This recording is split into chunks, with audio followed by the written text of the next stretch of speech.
Posibleng hindi pumayag si Senate President Francis Escudero sa hirit ng House Prosecution Panel na pasagutin si Vice President Sara Duterte tungkol sa Articles of Impeachment. Yan ang ulat ni Daniel Manalastas. Matapos humirit ang House Prosecution Panel kay Senate President Francis Escudero para pasagutin si Vice President Sara Duterte tungkol sa Articles of Impeachment, bagamat formal na sasagutin ni Escudero ang sulat sa kanya ng mga kongresista, ngayon pa lang mukhang hindi napapayagan ni SP ang hirit nila.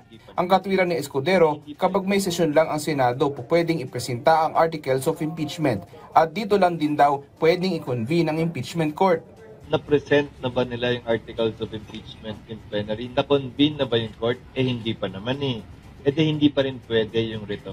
Hindi yan pwedeng gawin habang recess. At klaro ang pagkakaiba nung dalawang yon sa pag-conduct ng hearing ng Senado. Hindi na kailangan i-memorize yan. At alam na dapat din yan. Pero hindi naman daw aksaya sa oras ang hakbang ng mga kongresista at karapatan daw nila ito. Pero hindi raw gagawa si Escudero ng anumang iligal.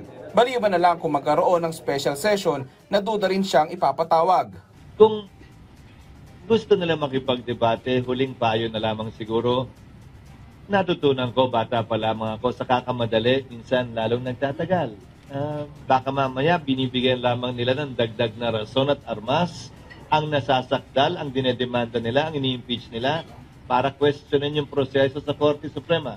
I would rather be more prudent and more closely faithful to what the law provides than go through these experimental procedures.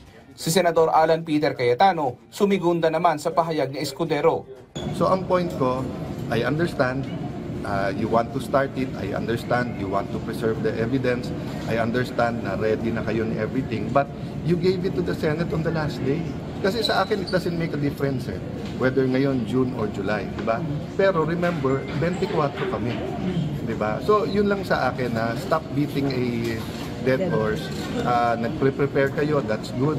Ang House Prosecution Panel, iginiit namang hihintayin muna nila ang magiging formal na sagot ng Senado sa kanilang mosyon. Nanindigan din silang ginagawa lang ang kanilang trabaho at bukod sa Senado, nagbigay na rin ang prosecution team ng kopya ng kanilang mosyon sa tanggapan ni VP Duterte.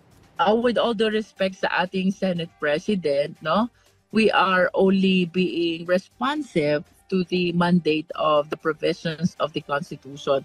Naunawaan po natin ibang interpretasyon ng Senado, but we have a different position on the matter, and this is the reason why we filed the motion for the issuance of the writ of summons.